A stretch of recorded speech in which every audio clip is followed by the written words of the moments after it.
At Thanksgiving dinner, my sister discovered I had $15 million. The holiday celebration came to a screeching halt as my entire family surrounded me, insisting I hand the money over to her because she, quote, deserved it more, end quote. They expected me to shrink down, accept my place at the bottom of the family hierarchy, and give in exactly like I always did. I stayed completely silent. Then I reached into my designer bag and pulled out something that left every single one of them absolutely speechless. My name is Nia. I am 29 years old, and this is the story of how I took back my power and exposed the toxic foundation my family was built upon. Before I continue this story, let me know where you are watching from in the comments below.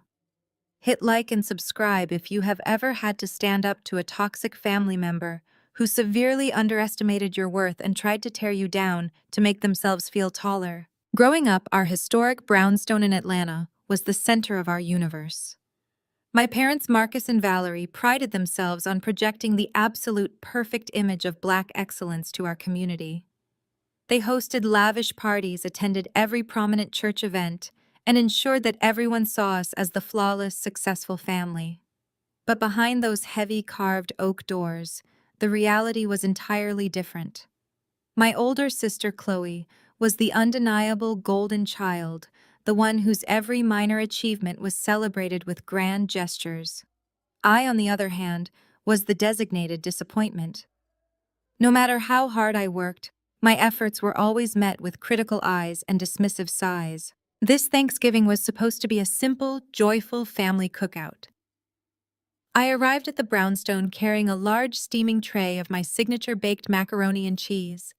It was a cherished family recipe passed down from our grandmother, something I had spent hours carefully perfecting just for this occasion. I walked into the grand dining room, the scent of melted cheese and rich spices filling the air, and set the heavy glass dish down on the center of the massive marble table. For a brief second, I felt a genuine moment of pride. I thought maybe this year we could just enjoy a normal holiday. That pride vanished in an instant, crushed by the casual cruelty I was so accustomed to. Liam, Chloe's white husband, walked into the room and stopped at the table. He wrinkled his nose in disgust, as if I had just placed absolute garbage right in front of him.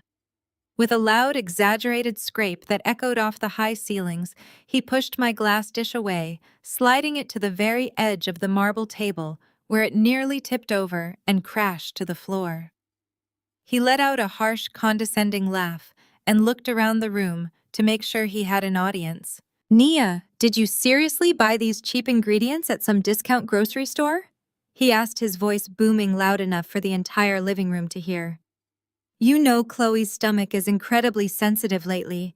She simply cannot process cheap food made by a failure. We only eat premium organic ingredients now. Take this away before it ruins the aesthetic of the dinner. I stood there frozen, my hands still warm from carrying the heavy dish, staring at the man who had just brutally insulted me in my own childhood home. The chatter in the adjacent living room grew quiet. I could feel the eyes of my relatives on me, but nobody stepped forward to defend me. Not a single person told him he was out of line. Right on cue, Chloe glided into the dining room, her expensive heels clicking sharply against the hardwood floor. She linked her arm through Liam's and offered me a sickeningly sweet, condescending smile that I had hated since we were children. "Do not be too hard on her." Liam, Chloe chimed in, her voice dripping with fake sympathy that felt like poison. "Nia is just struggling right now. You cannot blame her for cutting corners when she is completely broke and trying to survive on pennies." She turned her gaze fully to me, looking me up and down with obvious disdain, taking in my outfit and my presence as if I were a stain on her perfect day. "Really, Nia? What did you expect when you foolishly threw away a perfectly good, stable career in corporate media? You gave up a steady paycheck, health insurance, and a respectable title to make homemade lotions in your kitchen." It is honestly embarrassing for all of us. Starting a cosmetics brand for Black women sounds cute for a little hobby, but you are playing store like a child. You have no real money, no investors, and absolutely no future. It is time to wake up, swallow your pride, and get a real job before mom and dad have to dip into their savings to bail you out again. In the past, I would have lowered my eyes, quietly apologized for causing a scene, and retreated to the kitchen to cry in secret. I had spent 29 years swallowing my pride to keep the peace, constantly adjusting myself to make them feel bigger. But the woman standing in front of them today was not the same broken, insecure girl they remembered. I did not shed a single tear. My heart was pounding, but my mind was crystal clear. I let out a low, steady laugh that caught them completely off guard. I locked eyes with Liam, letting my gaze drop deliberately and slowly to his left wrist. Playing store, I asked, my voice calm but sharp enough to cut glass. "That is a very interesting observation, Chloe. Almost as interesting as your husband's taste in luxury jewelry. Tell me, Liam, does your highly sensitive stomach bother you when you wear a fake watch?" Liam's smug smile faltered instantly. He instinctively covered his left wrist with his right hand, a defensive gesture that told me everything I needed to know. "I have no idea what you are talking about," he stammered, his face turning a blotchy shade of red. "This is a genuine Rolex. I bought it last month." I took a deliberate step closer to him, not breaking eye contact for a second. "Please," I said smoothly, letting my words echo in the silent room. The sweeping motion of the second hand stutters terribly, and the magnification over the date window is entirely wrong. You bought that super fake on the black market to look the part of a highly successful investor. But we both know the ugly truth, do we not? Your supposedly elite cryptocurrency firm has been bleeding money for 6 straight months. You are teetering on the absolute edge of total bankruptcy, Liam. My homemade lotions paid for the exclusive designer shoes I am wearing right now, while your entire life is built on maxed-out credit cards and desperate lies. The color drained completely from Liam's face. Chloe gasped loudly, her hand flying to her chest in mock horror as she looked from me to her husband's wrist. Before either of them could formulate a coherent response, heavy, furious footsteps echoed from the hallway. My father Marcus stormed into the dining room with my mother Valerie trailing right behind him. They had heard the entire exchange from the living room. "Nia, that is more than enough," my father bellowed, pointing a stern, trembling finger directly at my face. "How dare you speak to your brother-in-law that way in this house? Have you lost your mind?" I looked at my father in sheer disbelief. "He insulted me first." "Dad," I replied, my voice steady. "He pushed my food away, mocked my financial status, and called me a failure right to my face, to my—" My mother stepped forward, her face twisted in a familiar scowl of deep disappointment. "I do not care who started it," she snapped, waving her hand dismissively at my explanation. "Liam is a respected businessman, and you are embarrassing this entire family with your petty childish jealousy. You have always been deeply resentful of your sister's perfect life and her successful marriage. You are just trying to drag them down because you are unhappy with your own choices." My father crossed his arms, stepping up to stand shoulder to shoulder with the man who had just publicly humiliated me. "You will apologize to Liam right now." "Nia," he demanded, his voice dropping to a dangerous register. "We have important guests arriving soon, including our pastor and several prominent community leaders. I will not have your negative energy and your bitter attitude ruining this holiday and damaging our family image. Apologize to him immediately, or you can turn around and leave." I stood there looking at the unified front they had formed against me. My mother, with her perfectly styled hair and expensive pearls, glaring at me with absolute contempt. My father, a man who cared more about what the neighbors thought than his own daughter's feelings, protecting a liar. And Chloe holding on to a man who was quietly bankrupting them, wearing a smirk of victory because Mom and Dad had rushed to her defense yet again. They expected me to break. They expected the old Nia to surface, the one who would choke back her tears, say she was sorry, and spend the rest of the evening serving them drinks just to be allowed to stay. The old Nia would have done anything to feel like part of the family. But as I looked at their angry, entitled faces, I realized I did not want to be part of this family anymore. I was not the scapegoat they could kick around to make themselves feel superior. I took a deep breath, preparing to give them an answer they would never forget, when a sudden commotion from the living room interrupted us. Chloe had carelessly left my designer handbag unattended on the sofa, and what was about to happen next would change the power dynamic of our family forever. "What is this?" Nia Chloe's shrill voice pierced through the tense air of the dining room. She marched in from the living room, her face flushed a blotchy red, her manicured fingers clutching a thick stack of stapled watermarked papers. She had completely bypassed my privacy, digging straight to the bottom of my bag the moment she thought everyone was distracted. She slammed the document onto the marble table right next to the untouched turkey. The bold black letters at the top of the page seemed to scream at the entire room. It was a formal term sheet from the Corporate Acquisitions Division of L'Oreal. It outlined their binding offer to purchase my cosmetics brand in its entirety. The valuation, printed in plain, undeniable ink, was $15 million. All cash. The silence that fell over the dining room was so absolute it felt suffocating. The air seemed to vanish from the room. My father lowered his pointing finger, the anger draining from his face, only to be replaced by sheer, unadulterated shock. My mother stepped forward, her eyes widening as she snatched the heavy document from the table. Her eyes darted back and forth across the pages, reading the numbers over and over, as if trying to prove it was some kind of elaborate prank. But it was not a prank. It was legal binding and very real. I watched her lips part, waiting for the words I had craved my entire life. I waited for her to say she was proud of me, that I had achieved something incredible, that her outcast daughter had built an empire all on her own. Instead, her face contorted into a mask of absolute fury. She slammed her hand down on the marble so hard the crystal glasses rattled. "You kept this from us!" Valerie screamed, her voice cracking with indignation. "You have been sitting on $15 million while this family has been suffering. We are drowning in debt. Your father and I are biting our nails every single month just to pay the mortgage on this historic house, and you are hiding a fortune in your purse. How could you be so incredibly selfish?" I simply crossed my arms and watched them. I did not blink. I did not apologize. I just stood there, taking in the breathtaking audacity of a mother who had just allowed me to be publicly degraded, now demanding my money as if it were her birthright. The shift in the room was instantaneous and entirely sickening. Liam, the man who had just pushed my food aside and called me a penniless failure, not 2 minutes prior, completely changed his posture. He cleared his throat, straightening his posture, and suddenly put on his most polished, persuasive businessman persona.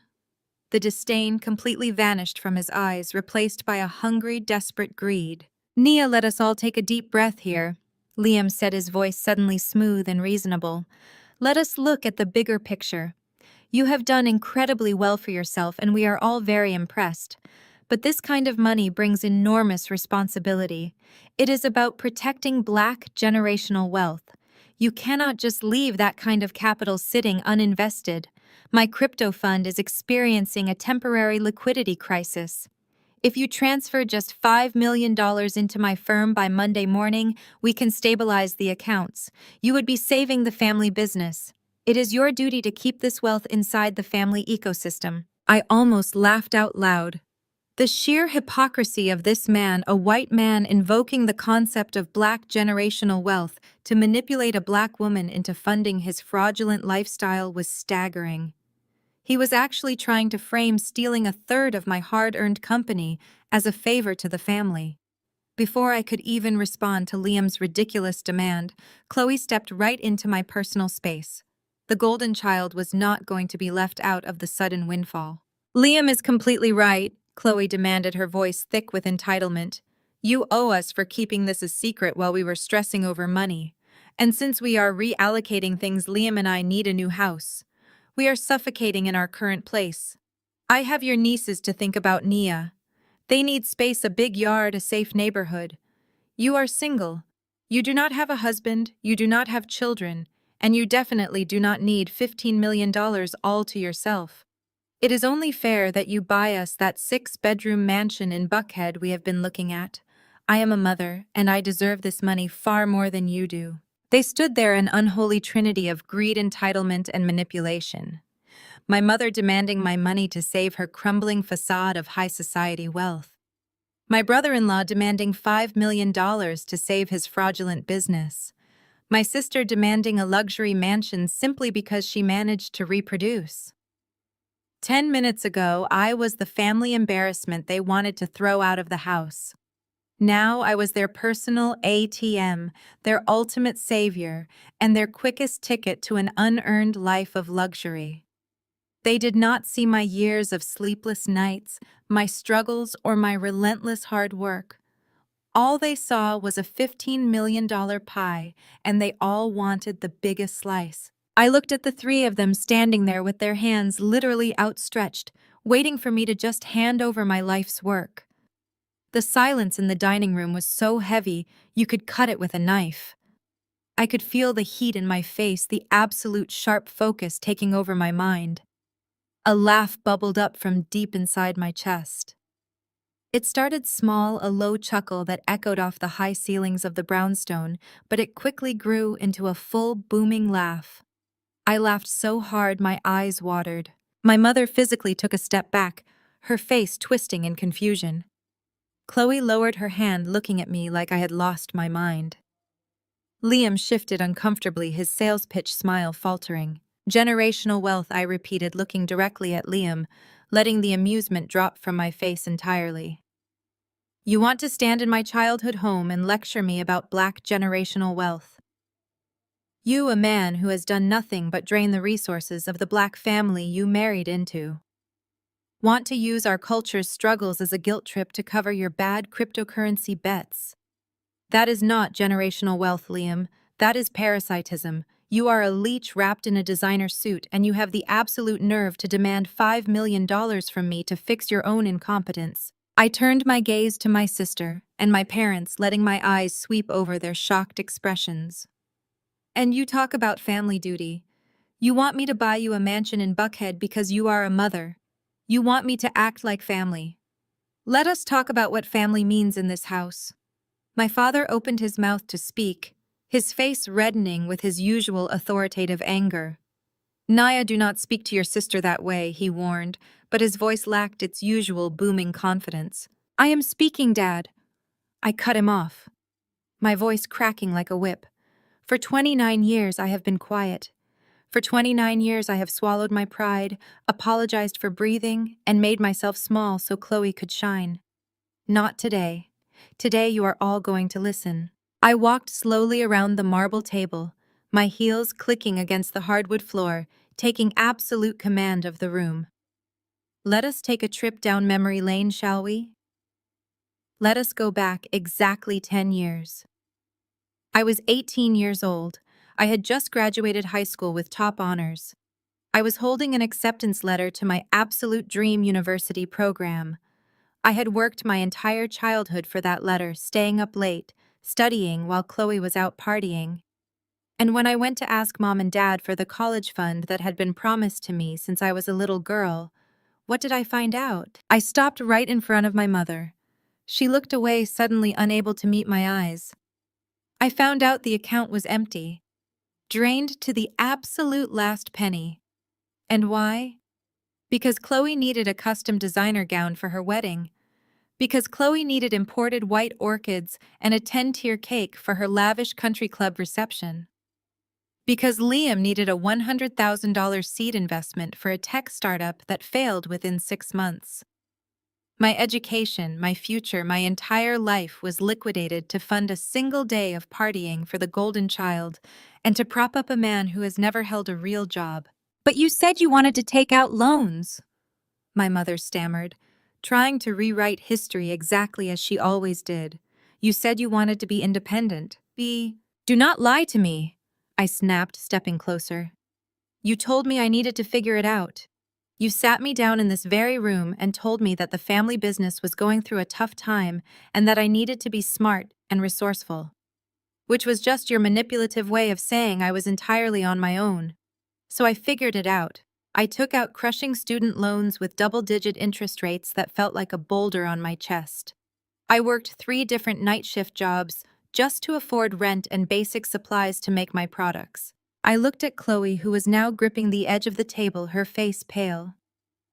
Have you ever scrubbed the floors of a corporate office building at 3 in the morning, Chloe?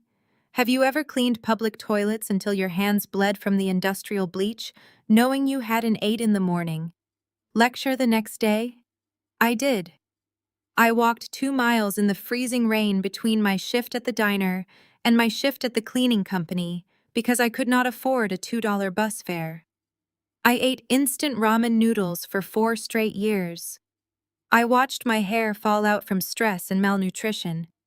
I spent holidays completely alone in a freezing, unheated studio apartment because I could not afford a plane ticket home. And even if I could have afforded the ticket, I knew there was no warm welcome waiting for me here.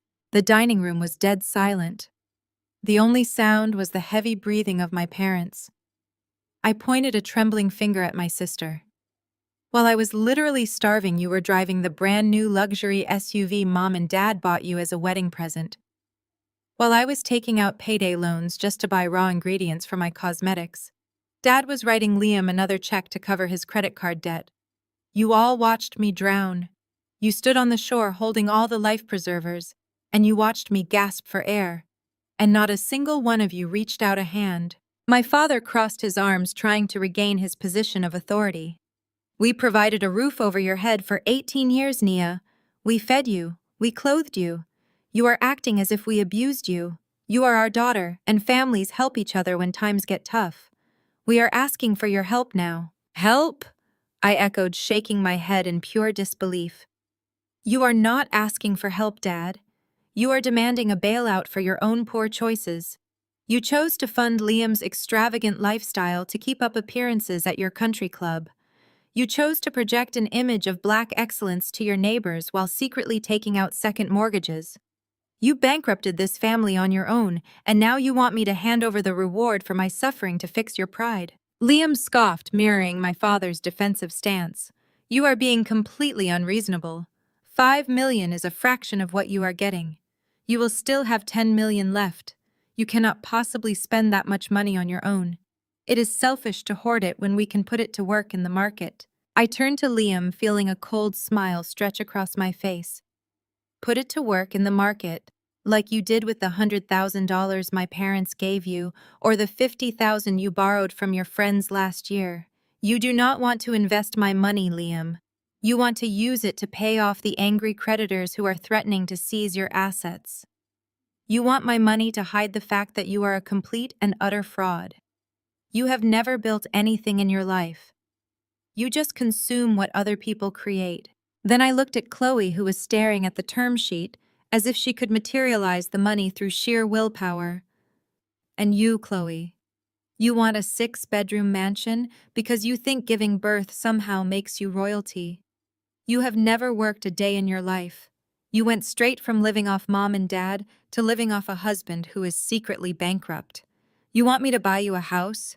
You can go get a job at the local mall and start saving for a down payment, just like the rest of the world. You think I was just playing store in my kitchen? I asked, turning back to the stack of papers on the table. You think this term sheet just fell out of the sky? I spent years in that tiny, damp apartment mixing formulas by hand. I ruined my skin testing prototypes. I was rejected by 42 different investors who looked at a young black woman and saw a charity case instead of a CEO. I built this brand dollar by dollar, customer by customer. When I needed help, when I needed my family, you told me I was an embarrassment. You told me my dreams were a cute little hobby. I reached out and picked up the L'Oreal term sheet, feeling the heavy, expensive paper between my fingers. I looked at the incredible number printed on the page, $15 million, and then I looked at the people who shared my DNA. I did not build my company with generational wealth, I said, my voice dropping to a deadly quiet whisper that echoed with finality. I built it with blood, sweat, and absolute desperation. I built it by failing, crying on my kitchen floor, and getting back up when there was absolutely no one to catch me.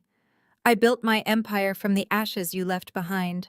And now you have the absolute audacity to demand I share it. The dining room descended into a heavy, suffocating silence.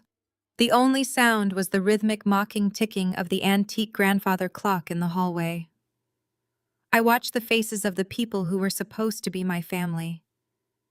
I watched the realization wash over them, watched the greed curdle into defensive outrage when they realized their emotional manipulation had absolutely no effect on me anymore. My father's face underwent a terrifying transformation. The polished, distinguished mask of the respected Atlanta patriarch slipped off entirely, revealing the tyrant underneath. The skin around his collar flushed a deep mottled crimson, and the veins in his neck bulged against his expensive silk tie. He lowered his hand from where he had been pointing at me, his fists clenching so tightly his knuckles turned white. He had been publicly defied in his own home, challenged by the daughter he had spent nearly 3 decades conditioning to be submissive and silent. The sheer shock of my disobedience was rapidly morphing into explosive authoritarian rage. "How dare you!" He sputtered, his voice starting as a low, dangerous growl before escalating into a booming roar that echoed off the crystal chandeliers. "How dare you stand in my dining room in the house that I provided for you and speak to your family with such absolute venom? You have lost your mind, Nia. You have let a little bit of money completely poison your soul." He stepped forward, bridging the gap between us, trying to use his physical presence to intimidate me, just like he did when I was a child. "You think, because you secured some lucky business deal, that you are suddenly better than us? You think a $15 million piece of paper gives you the right to walk into my home and disrespect the hierarchy of this family. You are arrogant, you are spiteful, and you are holding on to petty childhood grudges just to justify your own selfishness." My mother immediately stepped up to his side, creating their familiar impenetrable united front. She clutched the pearl necklace at her throat, her chest heaving as she played the role of the deeply wounded matriarch to absolute perfection. "She is trying to destroy her sister out of pure, bitter jealousy," Marcus Valerie cried out, her voice trembling with theatrical distress. "Look at her. Look at how cold she is. We raised her better than this. We gave her everything she ever needed, and this is how she repays us. She is trying to tear Chloe and Liam's marriage apart on Thanksgiving simply because she is miserable and alone. She has no family of her own, so she wants to ruin ours." I did not flinch. I did not step back. I stood my ground, my posture perfectly relaxed, my hands resting lightly on the edge of the marble table. The camera of my own memory pulled back, allowing me to view this entire chaotic scene with a profound sense of detachment. I watched them perform their usual routine, the same toxic dance I had witnessed 1,000 times before. In the past, this exact combination of my father's booming rage and my mother's manipulative guilt-tripping would have broken me.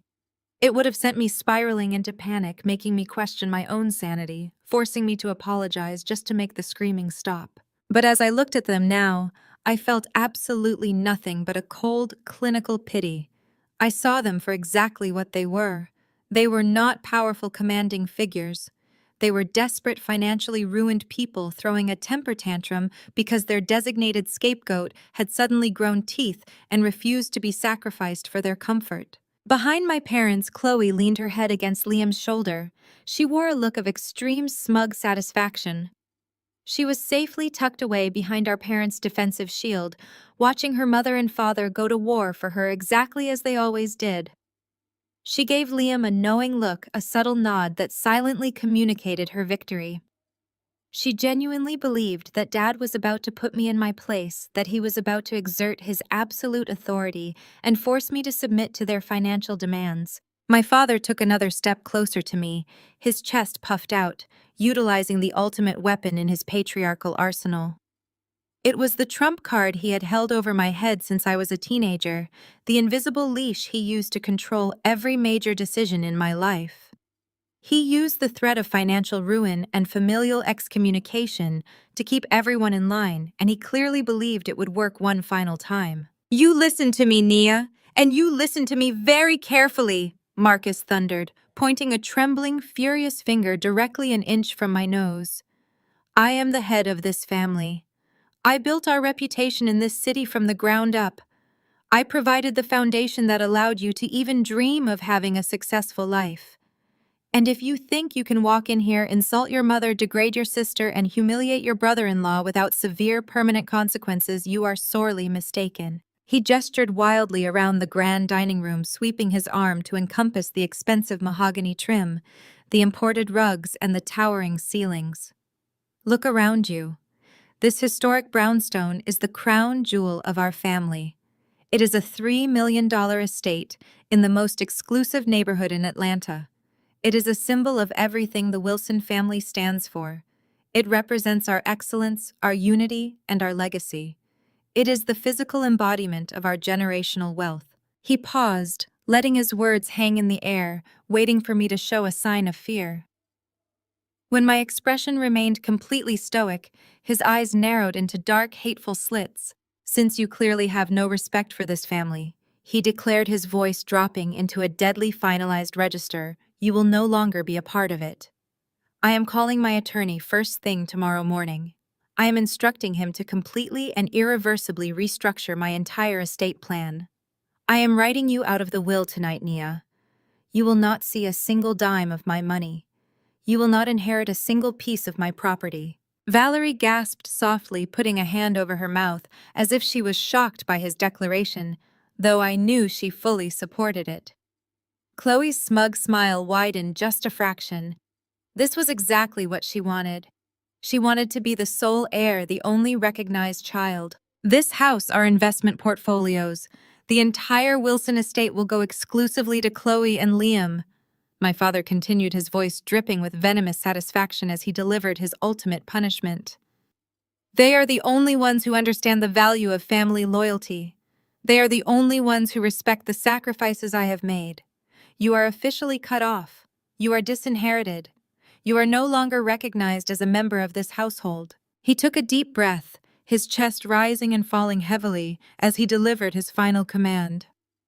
"I want you to pick up your things right now.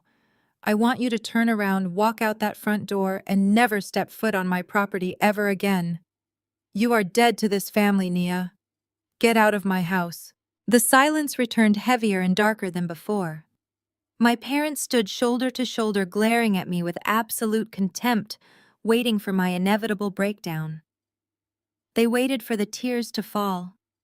They waited for the old, terrified Nia to resurface, to drop to her knees and beg for forgiveness, to offer them the $15 million, just to buy back their conditional love and secure her place in the family will. I looked at my father's red, angry face. I looked at my mother's performative distress. I looked at my sister's greedy, victorious smirk. I took a slow, deep breath, letting the cold air of the dining room fill my lungs. I did not blink. I did not shed a single tear.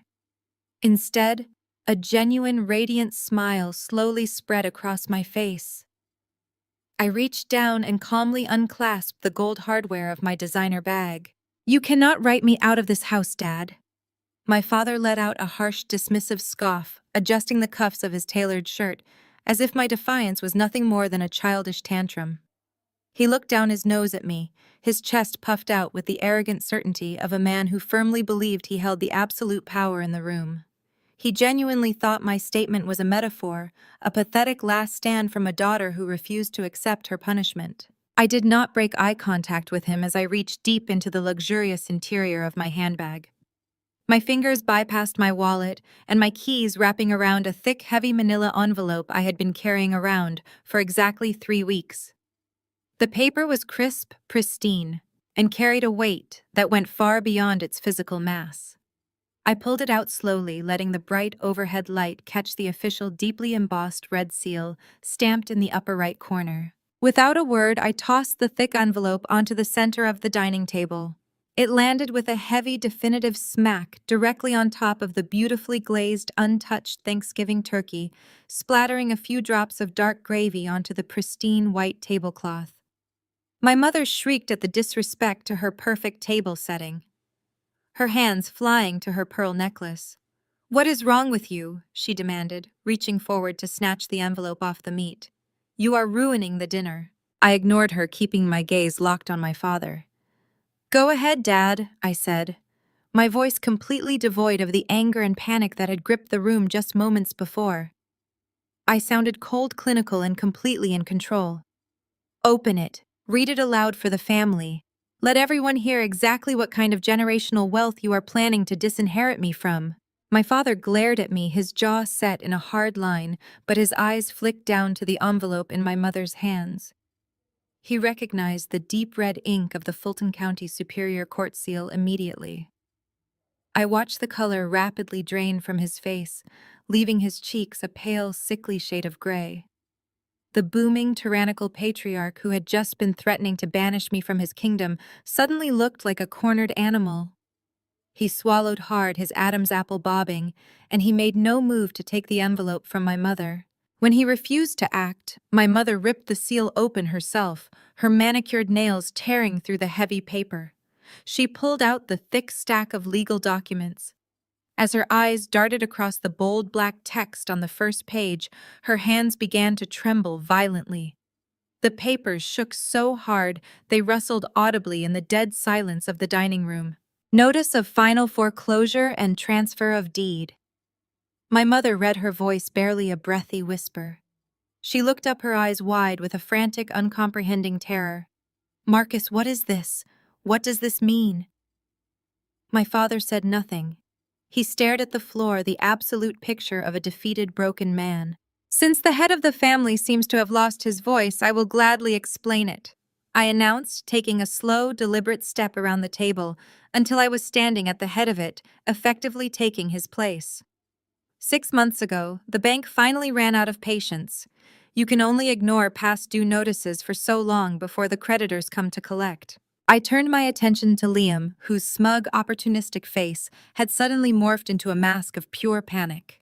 He took a subtle step backward, trying to put distance between himself and my father. "You see, Chloe," I said, not looking at my sister, but keeping my eyes fixed dead on her husband. Dad did not just fall behind on the mortgage because of bad luck.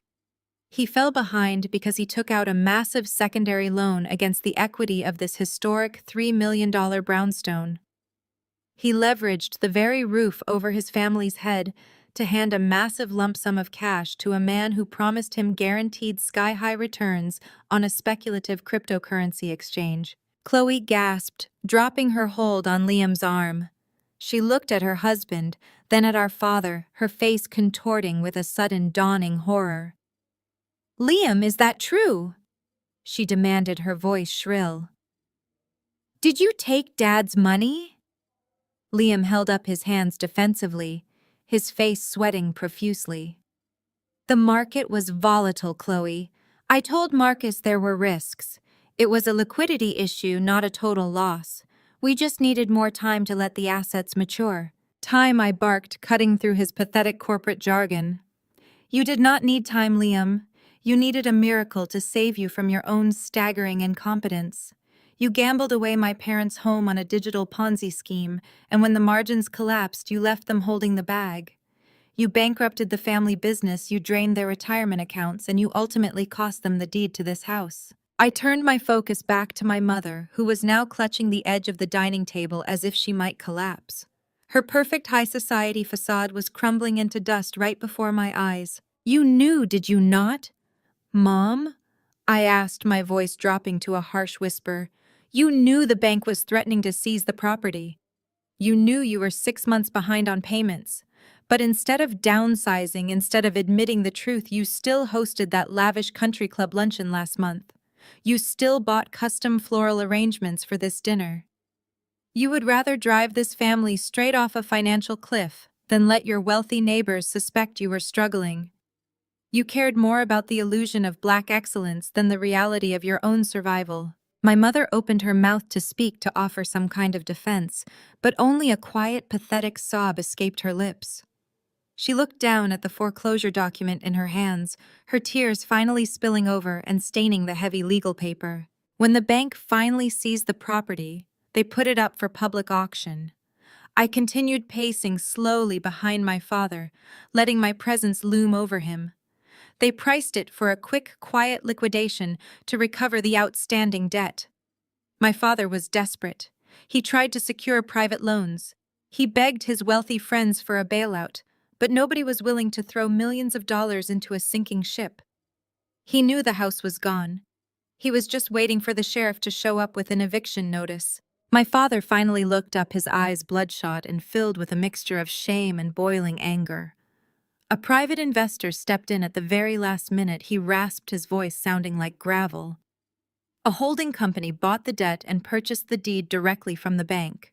The bank told me the new owner was allowing us to stay as tenants on a month-to-month lease. We are not homeless. I let out a sharp, genuine laugh that caused my father to flinch.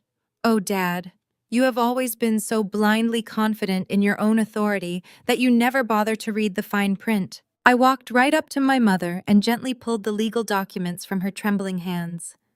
I flipped to the very last page, the final settlement of transfer, and placed it flat on the marble table directly in front of my father.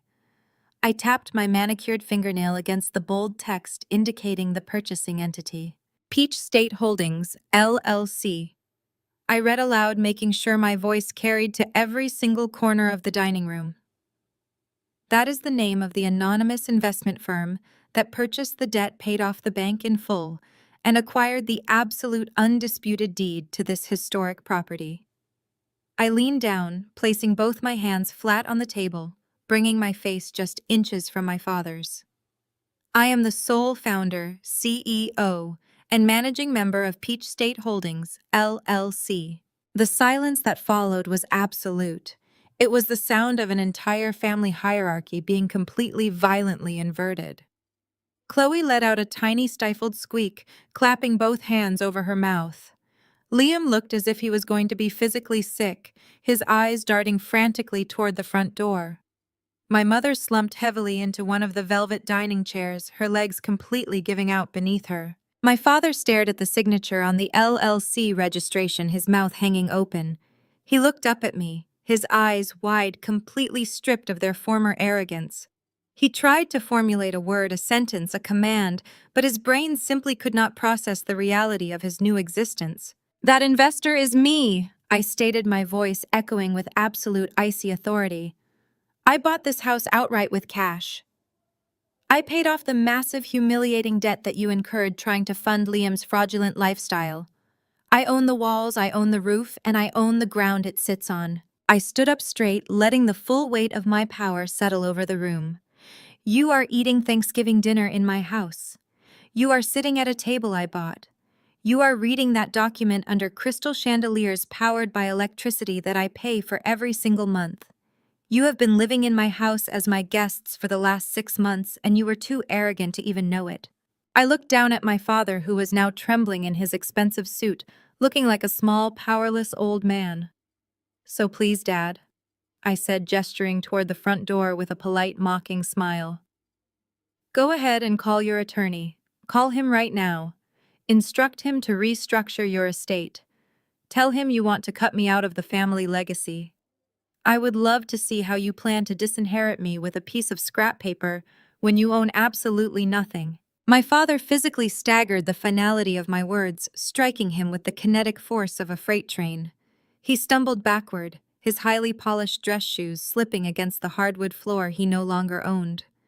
His hand shot up to his chest, his fingers curling tightly into the fabric of his custom-tailored shirt as he grasped at his heart.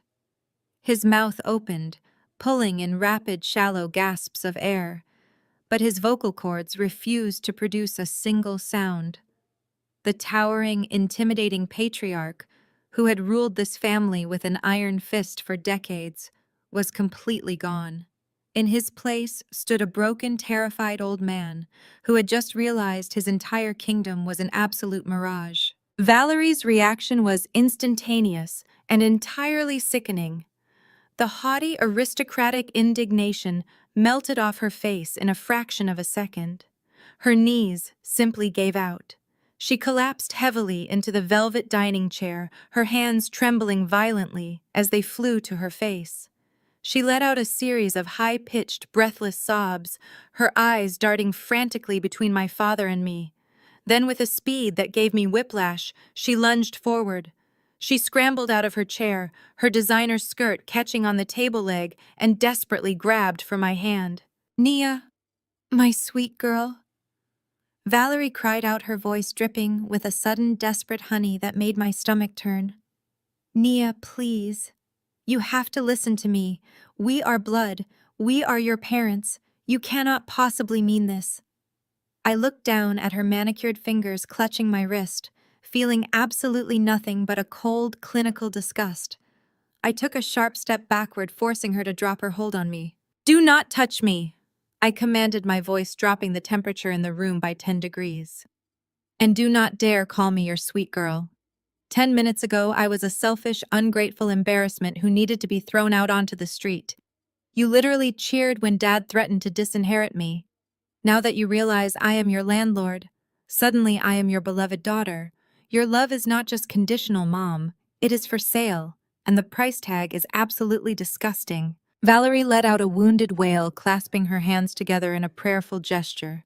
"You do not understand the pressure we were under," she pleaded, her tears ruining her pristine makeup. "We were terrified. We were just trying to protect the family name. We did the best we could. You must have mercy on us, Nia. You have to have a heart. You cannot throw your own mother and father out into the cold. Think of our health. Think of the family." I crossed my arms, looking down at her performative distress. "You did not think of my health when I was eating instant ramen and losing my hair from stress," I stated plainly. "You did not think of my safety when I was walking 2 miles in the freezing rain because you drained my college fund. The family name you care so much about was built on lies, credit card debt, and absolute vanity. I am simply the one foreclosing on your illusion." That was the breaking point for my sister. Seeing our mother, the woman who had spent decades placing Chloe on an untouchable pedestal, practically kneeling and begging at my feet, completely shattered her mind. "Stop it!" Chloe shrieked. The sound was deafening, a raw, high-pitched scream of pure hysteria that rattled the crystal in the cabinets. She lunged forward, her face twisted into a mask of pure, unadulterated hatred. "Stop begging her, Mom. Get up right now." Chloe whipped her head around to face me, her eyes wide and completely wild. "You set us up," she screamed, pointing a shaking finger directly at my face. "You deceitful, ungrateful little snake. You knew we were struggling. You knew Dad was in trouble, and you sat back and watched us panic. You bought this house just so you could hold it over our heads. You deliberately trapped us." I tilted my head, looking at her with a calm amusement that only fueled her rage. "I trapped you, Chloe. You are the one who just demanded a 6-bedroom mansion with money you thought I owed you. I did not force Liam to drain the equity of this house. I did not force Dad to sign the papers. I simply stepped in and bought an asset from the bank before it went to a public auction. It is called a real estate investment. You should ask your husband how it works, though. Clearly, he is absolutely terrible at it." Chloe let out another frustrated, animalistic scream and violently shoved Liam's shoulder. "Do something," she demanded, her voice cracking with fury. "Do not just stand there like a coward. Call the lawyers. Call the police. She cannot just steal our parents' house from under them. It has to be illegal. Sue her, Liam. Destroy her. We will drag her through court until she has nothing left." Liam stumbled backward, trying to maintain his balance. He puffed out his chest, attempting to summon the polished corporate bravado he used to con his investors. He pointed a finger at me, his face red with exertion. "Chloe is right," Liam blustered, his voice shaking despite his best efforts to sound intimidating. "You cannot just swoop in and hijack a family estate. There are verbal agreements in place. There is precedent. We will file an injunction first thing on Monday morning. We will tie this deed up in litigation for years. You think you can just bully us with a piece of paper? My legal team will tear this transaction apart. We will bleed your new company dry in court fees before you even see a single dime of that acquisition money." The audacity of his threat hung in the air for exactly 1 second. I slammed my open palm down onto the solid marble dining table with a force that sounded like a gunshot.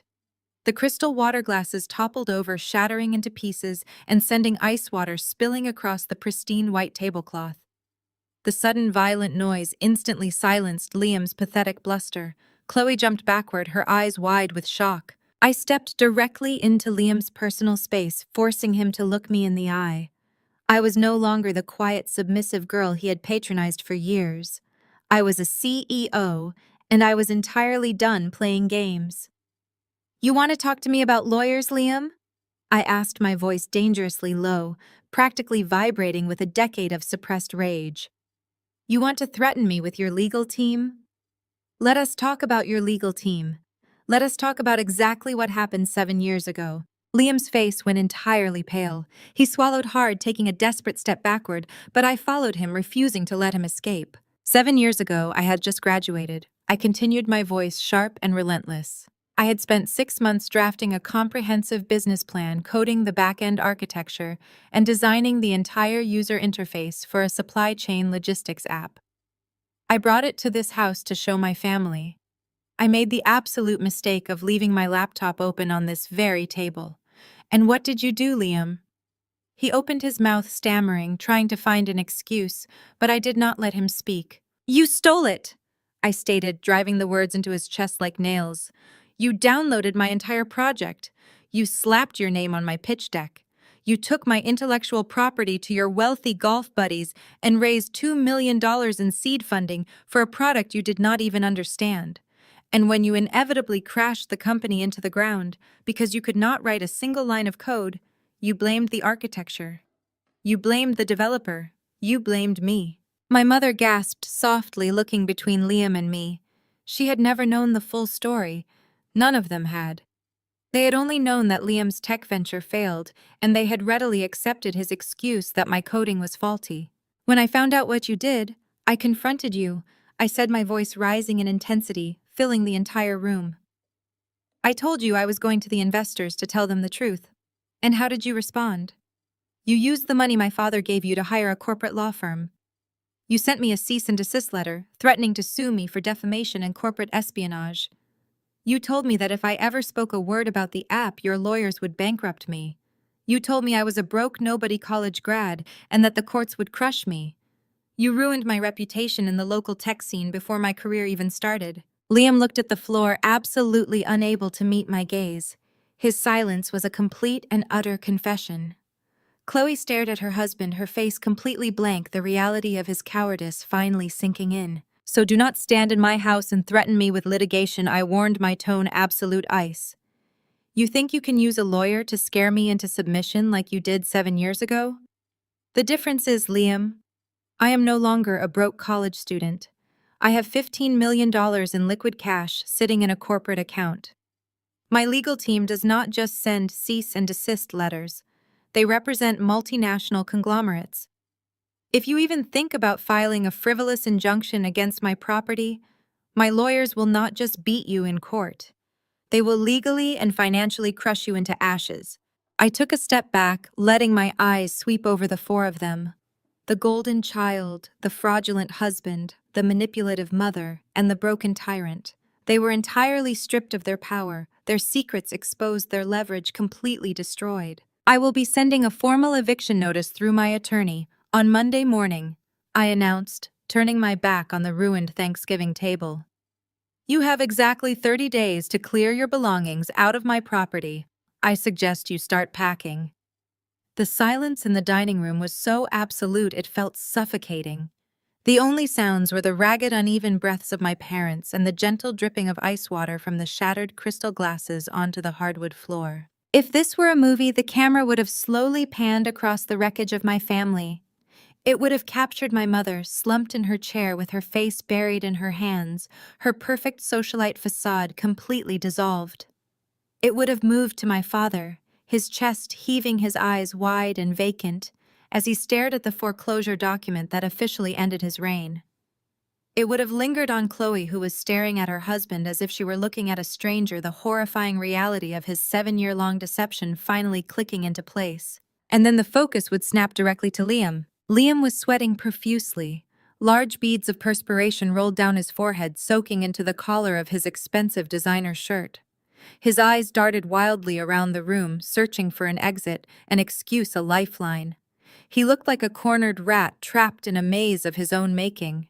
He knew I had exposed the foundation of his career as a complete lie, but his arrogant, opportunistic brain was still desperately trying to spin a narrative that could save him. He swallowed hard, holding his hands up in a placating gesture as he took a tentative step toward my sister. Chloe, baby, you have to listen to me, he stammered, his voice cracking with panic. She is lying. Nia has always been jealous of us. She is just trying to tear our marriage apart because she is miserable. The app thing, it was a misunderstanding. A collaborative dispute. We can fix this. I have new investors lined up in New York. We just need to liquidate some of our shared assets, maybe borrow a little more capital to float the company for another quarter, and we will be right back on top. I let out a sharp, genuinely amused laugh that echoed loudly against the vaulted ceilings. I reached into the interior pocket of my blazer and pulled out a small, sleek silver USB drive. I held it up between my index finger and thumb, letting it catch the light of the chandelier. Liquidate what assets, Liam? I asked, my voice carrying the casual, effortless authority of someone holding a loaded weapon. When Peach State Holdings purchased the debt on this property, I did not just sign a check. I authorized my financial team to conduct a comprehensive forensic audit of every single account tied to Marcus Wilson and Liam Sterling. I wanted to know exactly where my money was going. Do you want to know what this little drive contains? Liam froze, his outstretched hand dropping to his side. The sickly green color of pure terror washed over his features. Nia, stop, he rasped, his voice barely a whisper. Do not do this. You think you are broke, Chloe? I asked, turning my attention away from the pathetic man and looking directly at my sister. You think your husband simply made some bad investments in a volatile market? You think he just lost a few million in a crypto crash? Chloe looked at the USB drive in my hand, her eyes wide with a creeping, nauseating dread. What did he do, Nia? She asked, her voice trembling so violently it cracked. Tell me what he did. Your husband is not just a failed businessman, Chloe. He is a desperate criminal. I stated, my words cutting through the air like a scalpel. When his fraudulent tech company went under, traditional banks stopped lending to him. His credit was destroyed. But he still needed to maintain his lavish lifestyle. He still needed to lease the luxury cars and buy you those diamond tennis bracelets to keep up appearances. So he went looking for capital in the shadows. Right now, as we speak, Liam owes exactly $2.4 million to a private, unregulated lending syndicate operating out of Chicago. My mother gasped, her hands flying to her mouth. I took a slow, deliberate step toward Liam, forcing him to shrink back against the edge of the table. You owe $2 million to violent, dangerous men who do not send cease and desist letters, Liam. They do not care about your corporate lawyers or your golf club memberships. They care about their money. And according to the encrypted emails my team recovered, you missed your last 3 payment deadlines. They are actively looking for you. You are not just bankrupt, you are hunted. Chloe let out a strangled, breathless sob, clutching her stomach as if she might be physically sick. Liam, is it true? She cried out, her voice shrill with absolute terror. Are we in danger? Did you borrow money from criminals? Liam opened his mouth, but only a pathetic wheezing sound came out. He looked at the front door, clearly calculating if he could make a run for it before the reality of his situation fully crushed him. But wait, I announced, raising my voice to command the room once more. It gets significantly worse. I reached back into my handbag and pulled out a thick, heavy manila folder. I did not toss this one. I opened it slowly, deliberately, pulling out a stack of glossy, high-resolution 8x10 photographs and a clipped bundle of legal contracts. I walked over to Chloe and dropped them flat onto the marble table right on top of her untouched dinner plate. You have been parading around the country club for the last 6 months, bragging to all of your wealthy friends about your husband's brilliant cryptocurrency portfolio, I said, staring dead into my sister's eyes. Did he tell you why his margins collapsed so violently?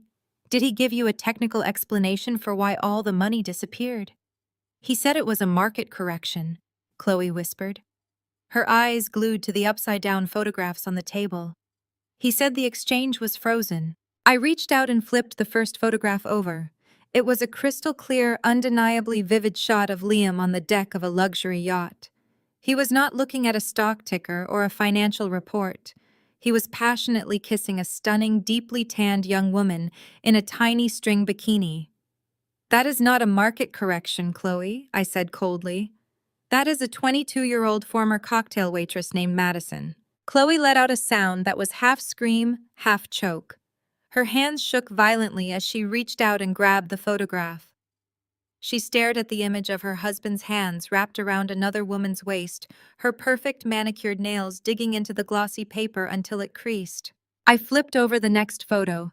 It showed Liam and Madison walking out of a high-end designer boutique in Miami, his arm draped casually over her shoulders, her wrists dripping with fresh jewelry.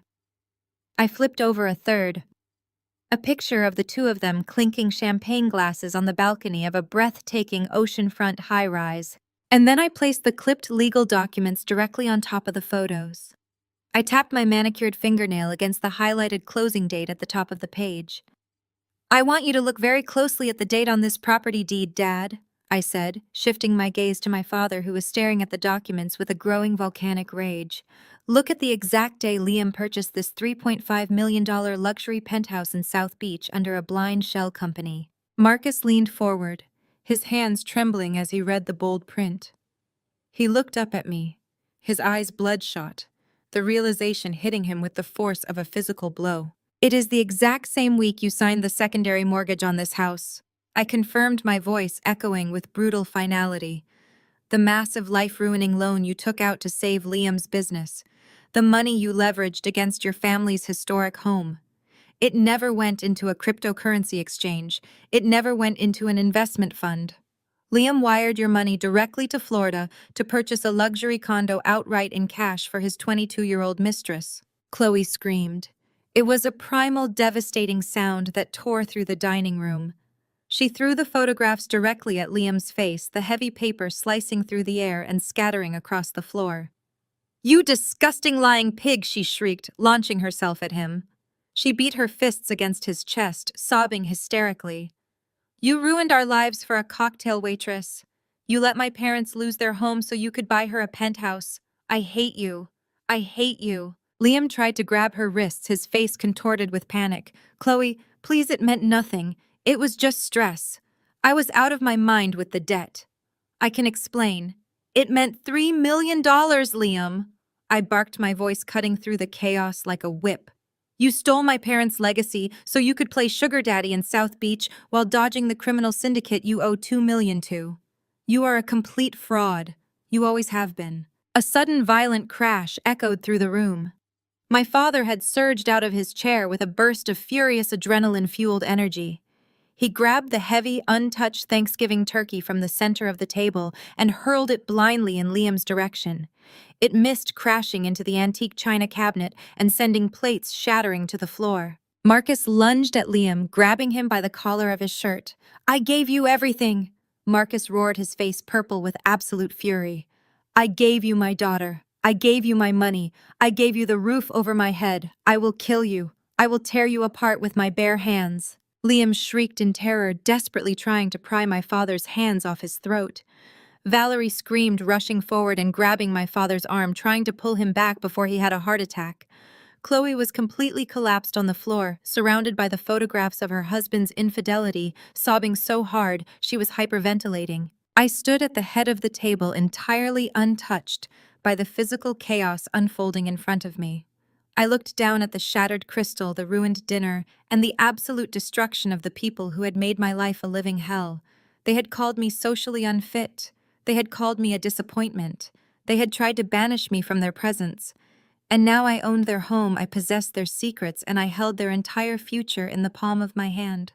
The physical struggle on the floor finally broke apart, leaving the dining room looking like a war zone. My father, gasping heavily for breath, released his white-knuckled grip on Liam's ruined designer collar. He stepped back, clutching his chest, his face slick with sweat.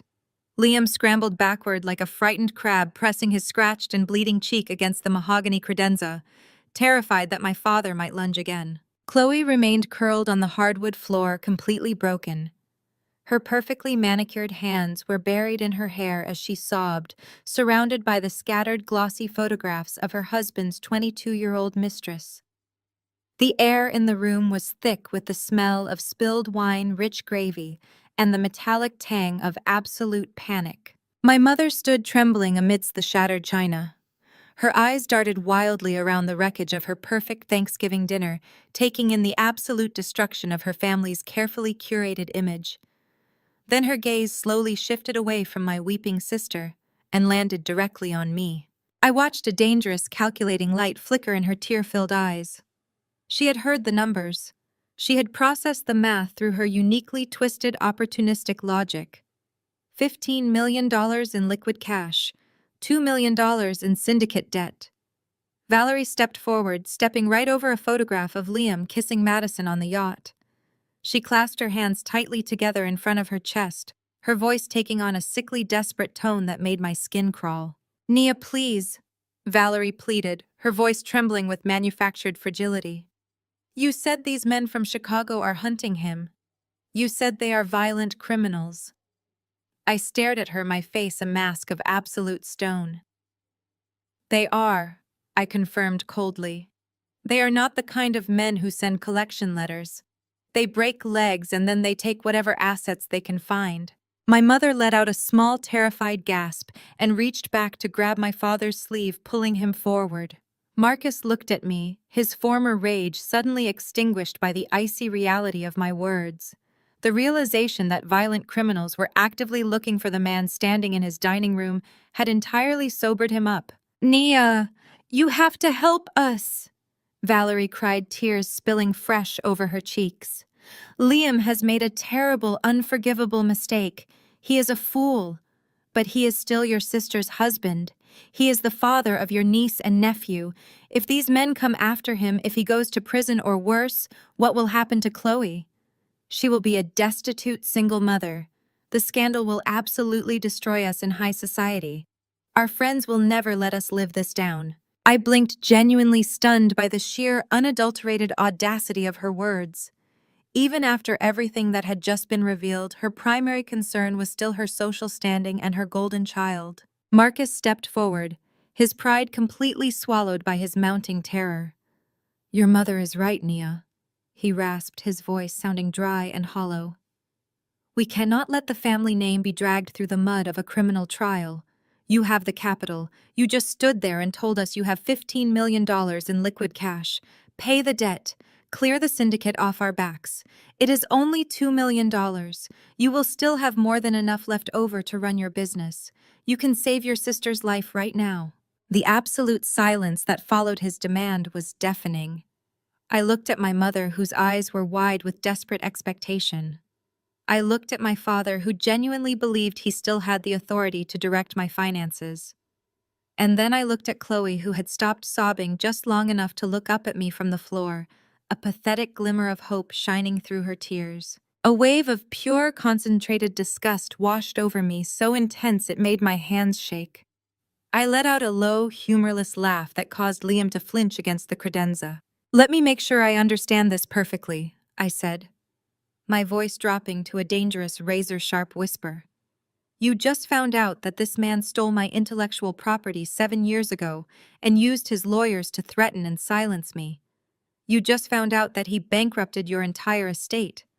You just found out that he took the secondary mortgage money you leveraged against your own home, and instead of investing it, he bought a beachfront penthouse for a 22-year-old cocktail waitress." I took a slow, deliberate step toward my parents. "He lost the deed to your historic home," I continued, my voice rising in volume with every single word. "He cheated on your precious golden daughter for months. He brought the threat of organized crime directly to your doorstep. And your immediate instinctive response is to demand that I use the money I earned through my own blood, sweat, and tears to pay off his gambling debts. You want me to empty my corporate accounts to save a traitor, just so you do not have to face the embarrassment of your country club friends finding out you are broke." Valerie recoiled as if I had slapped her, clutching her pearl necklace. "You are family, Nia," she cried out, her voice shrill and hysterical. "You have to protect your sister. You have a duty to this family. How can you be so selfish? You have millions of dollars. You can fix this with a single phone call." Selfish, I barked, the word echoing violently off the walls. I spent my entire life being treated like a second-class citizen in this house. You paraded Chloe around like a princess, while you told me my ambitions were a waste of time. You let Dad drain my college fund to buy her a luxury car. You sat back and watched Liam destroy my early career, and you told me I was just jealous of his success. You have never, not for one single second of my life, protected me. I turned my fierce gaze onto my father, who immediately looked away, unable to meet the burning intensity in my eyes. "My money is not your bailout fund," I stated, my tone absolutely final. "My company is not your safety net. I will not spend a single red cent of my fortune to save a man who actively tried to ruin my life. Liam dug his own grave, and he can be the one to lie in it. Chloe let out a devastated wail and buried her face back in her hands, her shoulders shaking violently as the last shred of her hope evaporated into the cold air. Nia, please, my father begged, his voice cracking with a pathetic, uncharacteristic weakness. If you do not pay them, they will come here. They will come to this house looking for him. No. Dad, they will not, I corrected him with a cold, triumphant smile. Because, as I mentioned earlier, you are all officially trespassing on my private property, and I am issuing an immediate eviction. I turned to Liam, who was staring at me with wide, terrified eyes, looking like a man who was already dead. You have 30 days to get your belongings out of my house. I told him, my voice devoid of any mercy or hesitation. But considering the people you owe money to, I highly suggest you start running tonight. Because I am not paying your debt, Liam. I am going to sit back, drink a very expensive glass of wine, and watch the consequences of your actions finally catch up to you. Chloe let out another agonizing theatrical wail from the floor, curling her body inward as she clutched a crumpled photograph of her husband to her chest. She rocked back and forth, the very picture of a devastated, betrayed wife whose entire world had just been unjustly torn apart by a monster. My mother knelt beside her, ignoring the shards of broken crystal digging into her knees, wrapping her arms around her golden child and stroking her hair. "Oh, my poor baby," Valerie cooed, shooting a venomous glare up at me. "Look what you have done, Nia. Look at the pain you are causing your own sister. Are you satisfied now? Are you happy you destroyed her life just to prove a point?" I stared down at the two of them, the stark overhead lighting casting harsh, jagged shadows across their faces. The dining room felt entirely devoid of warmth, stripped down to nothing but raw, ugly truths. I did not feel a single ounce of pity. In fact, a deep, resonant disgust settled into my bones as I watched Chloe bury her face in our mother's shoulder, playing the innocent victim to absolute perfection. "You can stop the performance now, Chloe," I said, my voice slicing through her manufactured sobs with the precision of a scalpel. "You are putting on a magnificent show for Mom and Dad, but you and I both know you are not a victim." Chloe froze. Her sobs hitched in her throat. She slowly lifted her head, her mascara running down her cheeks in dark, jagged streaks. She looked at me with a sudden, sharp flash of panic that entirely betrayed her innocent act. Valerie immediately bristled, pulling Chloe closer. "How dare you speak to her that way?" Valerie snapped, her voice trembling with righteous indignation. "She just found out her husband is a cheating criminal fraud. She is entirely innocent in this. She had no idea." I did not break eye contact with my sister as I reached back into the thick manila folder resting on the table. There was one last document tucked inside the heavy paper sleeve. I pulled it out slowly, letting the silence in the room stretch until it became physically uncomfortable. "Did you really have no idea, Chloe?" I asked, my tone dropping to a deadly quiet register. Did Liam really manage to hide $2 million of syndicate debt and a secondary mortgage from the woman who scrutinizes every single bank statement to ensure she can afford her monthly country club dues? Chloe scrambled backward on the floor, putting distance between herself and the document in my hand. "Nia, shut up," she hissed, her voice suddenly devoid of any tears. "Just shut up. Do not do this." "Do what I asked," taking a slow step around the shattered china. "Tell them the truth. Tell them that you knew about the Chicago syndicate 6 months ago. Tell them that you were fully aware Liam was drowning in debt, but you explicitly forbade him from declaring bankruptcy because it would ruin your pristine, wealthy influencer aesthetic on social media." My father turned his head, his bloodshot eyes locking onto Chloe. "What is she talking about?"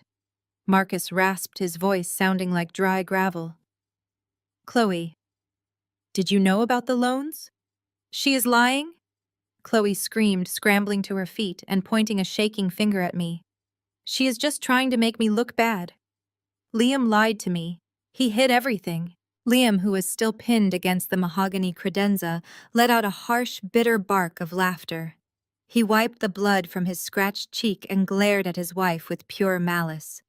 The solidarity of their fraudulent marriage had completely evaporated. "Do not play the victim now, Chloe. Liam sneered, throwing her directly under the bus to save whatever shred of dignity he had left. You knew exactly how deep in the hole we were. When the bank threatened to repossess the cars, you were the one who told me to find private lenders. You told me you would rather die than be seen driving a leased sedan in front of your friends. You knew where that money came from. Valerie let out a confused, breathless gasp, looking between her golden daughter and her disgraced son-in-law. Chloe, is this true? Valerie asked, her voice cracking. You knew he leveraged our house. You knew he was dealing with criminals. I did not let Chloe answer. I walked directly up to my mother and held out the final document. It was a bank statement accompanied by a high-resolution scan of a wire transfer authorization form. She did not just know about the criminals, Mom, I stated, my voice echoing with brutal, undeniable clarity. She actively helped him steal from you to pay them off. Valerie stared at the paper in my hand, but made no move to take it. Her entire body was trembling. What are you talking about? She whispered, her eyes wide with a creeping, uncomprehending terror. Liam took the money from the house. Liam bankrupted the estate. Liam took the equity from the house. I corrected her, my gaze locked onto my mother's terrified face, but that was not enough to cover his losses and fund his mistress. When the syndicate demanded their first major repayment 3 months ago, Liam was completely tapped out. The bank accounts were empty. So Chloe decided to solve the problem herself. I dropped the wire transfer authorization directly onto my mother's lap. Look at the account number, Mom, I commanded. Look at the origin of those funds. Valerie slowly lowered her eyes to the paper. Her hands shook so violently she could barely hold the document steady. She read the bold black text, her lips moving silently, as she processed the numbers. It was the routing information for her private, untouchable retirement account.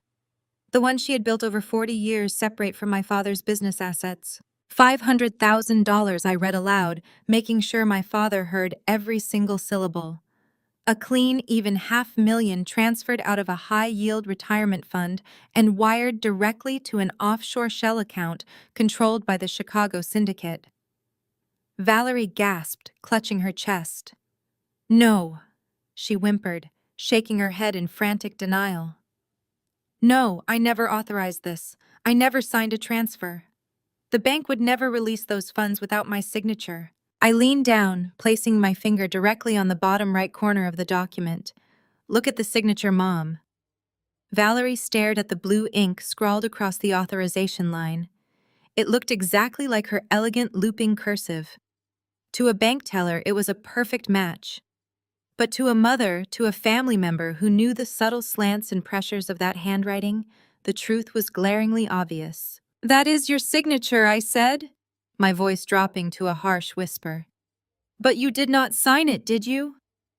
My mother's breathing became ragged. She looked up from the paper and slowly turned her head toward Chloe. Her golden child. The daughter she had elevated above all others. The daughter she had praised, pampered, and protected at the expense of my own sanity. Chloe was backing away toward the hallway, her face completely drained of color, her eyes wide with the panicked realization that she was entirely trapped. She shook her head, holding her hands up defensively. Mom, I had to, Chloe pleaded, her voice cracking into a pathetic whine. They were going to hurt Liam. They were going to take the cars. I was just borrowing it. I swear I was going to put it back as soon as Liam's next deal closed. I was protecting the family. You forged my signature. Valerie whispered the words, barely making it past her lips. Her voice was completely devoid of its usual arrogant command. It was the sound of a woman whose heart had just been physically crushed. You stole my retirement money. You stole my future. I did it for us, Chloe cried, tears of genuine panic finally spilling down her cheeks. You always told me to maintain our image. You told me that perception is everything. If people found out we were broke, we would be ruined. I did exactly what you taught me to do. The profound cruelty of Chloe's justification struck my mother like a physical blow. The absolute realization that her years of shallow image-obsessed parenting had created a monster willing to cannibalize her own mother's future just to buy a few more months of fake luxury. Valerie stared at her favorite daughter, her chest heaving as she struggled to pull air into her lungs. "Valerie!" my father yelled, finally snapping out of his shock as he saw my mother's eyes roll backward. But he was too late. The sheer magnitude of the betrayal, the compounding shock of losing her home, discovering her son-in-law's crimes, and finally realizing that her beloved daughter had actively forged her signature to rob her blind was simply too much for her mind to process. Valerie let out a weak, strangled gasp. Her eyes fluttered closed, her knees buckled completely, and she collapsed hard against the hardwood floor, slipping into absolute unconsciousness. Marcus dropped to his knees beside her, frantically shaking her shoulders and screaming her name. Chloe stood frozen against the wall, her hands covering her mouth, staring in horror at the limp body of the mother she had just destroyed. I stood completely still, looking down at the chaotic, ruined remnants of the Wilson family. I felt no urge to kneel. I felt no urge to comfort them. I simply watched the inevitable collapse of an empire built entirely on lies, greed, and toxic favoritism, knowing that I was the one who finally handed them the mirror. The heavy steel box hit the pristine marble with a dull, resounding thud that seemed to shake the very foundation of the room. The sound cut through the chaotic aftermath of my mother's collapse and my father's frantic attempts to revive her. The camera of my memory pulled back, taking in the wide, pathetic scope of their destruction, before moving slowly and steadily right back to me. I stood at the head of the table, completely rooted in my absolute authority. I did not flinch. I did not offer to call an ambulance. I simply raised my right hand and gave a sharp, silent snap of my fingers. From the dark shadows of the grand foyer, two men stepped into the dining room. They were towering, broad-shouldered security contractors I had hired weeks ago, dressed in immaculate dark suits. My family had been so consumed by their own shouting and theatrical performing that they had not even noticed the security detail standing guard at the front entrance. One of the men walked directly to my side. He was the one who had placed the reinforced steel lockbox onto the table.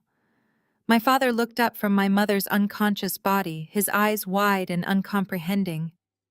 Chloe pressed her back against the wall, her breath coming in short, panicked gasps. Liam remained frozen against the credenza, his face pale and slick with terrified sweat. "You really thought I was finished?"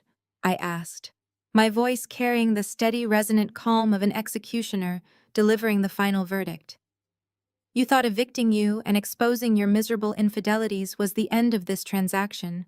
I reached forward and unlocked the steel box. The heavy lid popped open. Inside sat three massive, professionally bound legal dossiers. They were thick with highlighted bank statements, offshore routing numbers, and certified transcripts. When my acquisition firm took over this property, I explained, resting my hand flat on top of the files, we did not just find the syndicate debt.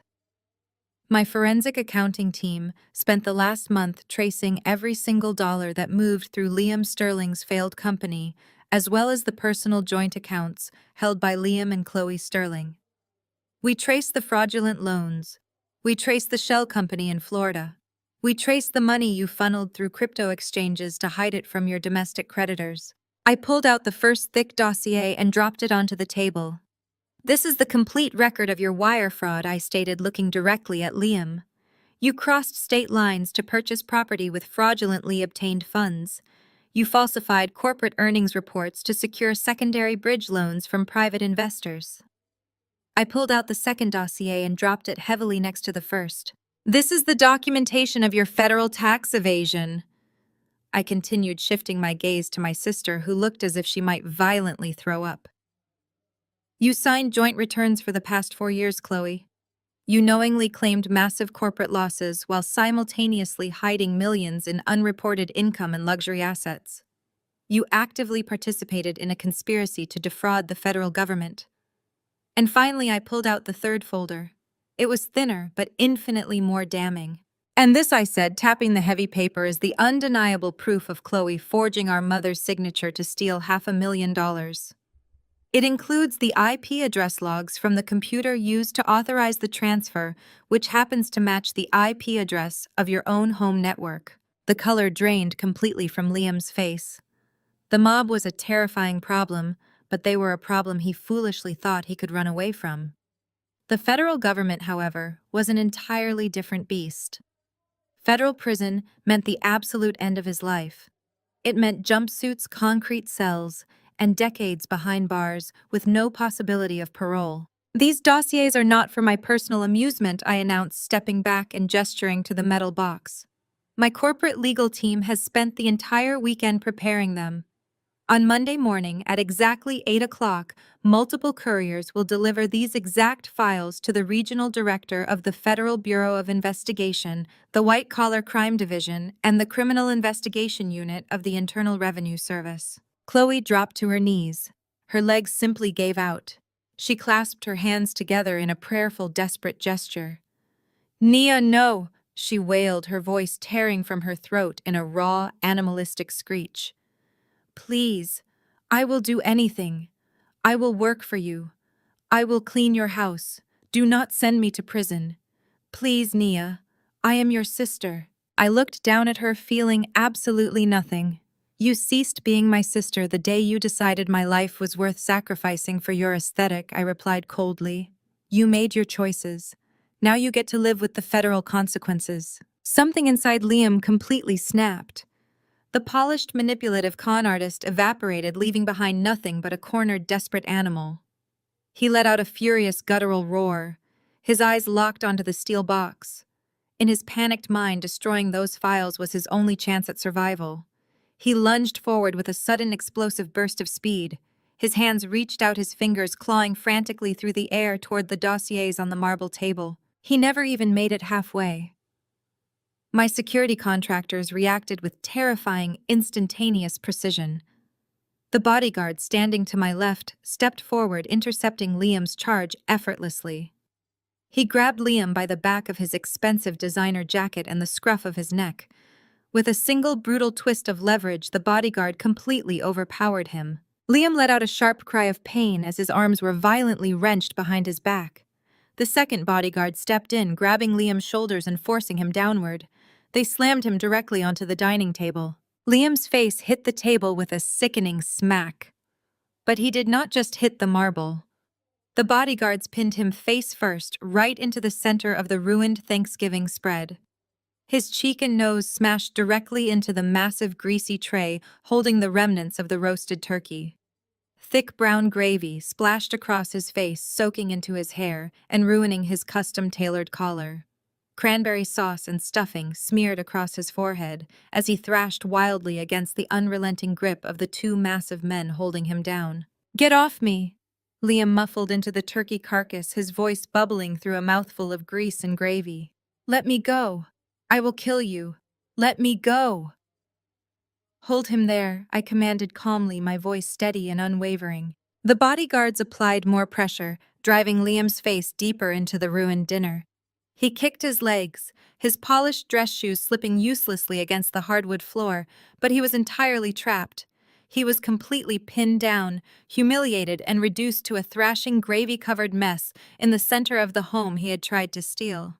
I stepped closer to the table, looking down at the side of his smeared, greasy face. "You are not going anywhere, Liam," I said, my voice dropping to a low, commanding register that forced him to stop thrashing and listen. "You thought you could outsmart everyone. You thought you could steal my work, steal my parents' money, and run away to Miami with your mistress. But you are incredibly stupid. You left a digital paper trail a mile wide, and you underestimated the exact person you should have feared the most." My father was still sitting on the floor, holding my mother's head, staring up at the scene in absolute shock. Marcus had ruled his business and his family through intimidation for decades, but seeing Liam completely neutralized and physically dominated by my security team stripped away his remaining bravado. He realized finally and irreversibly that I was the one holding all the power. Chloe remained on her knees, her face buried in her hands, her body rocking back and forth as she muttered incomprehensible pleas. The reality of federal prison had completely broken her mind. I tapped the steel box with my fingernail, the sharp clicking sound echoing through the silent, tense room. "There is no escape from this," I announced, addressing both Liam and Chloe. "You cannot charm your way out of wire fraud. You cannot post a crying video on social media to escape the IRS. They are going to freeze every single bank account you own by Tuesday." They are going to seize the penthouse in Miami. They are going to take your cars, your jewelry, and your fraudulent dignity, and then they are going to put you both in handcuffs. I leaned down, bringing my face just inches away from Liam's ear. He was breathing heavily, blowing bubbles of gravy from his lips, his eyes wide with wild, unadulterated panic. "Enjoy your last weekend of freedom, Liam," I whispered coldly, "because come Monday morning, the only thing you will be managing is your commissary account." I stood up straight and looked at my bodyguards. "Let him up," I ordered.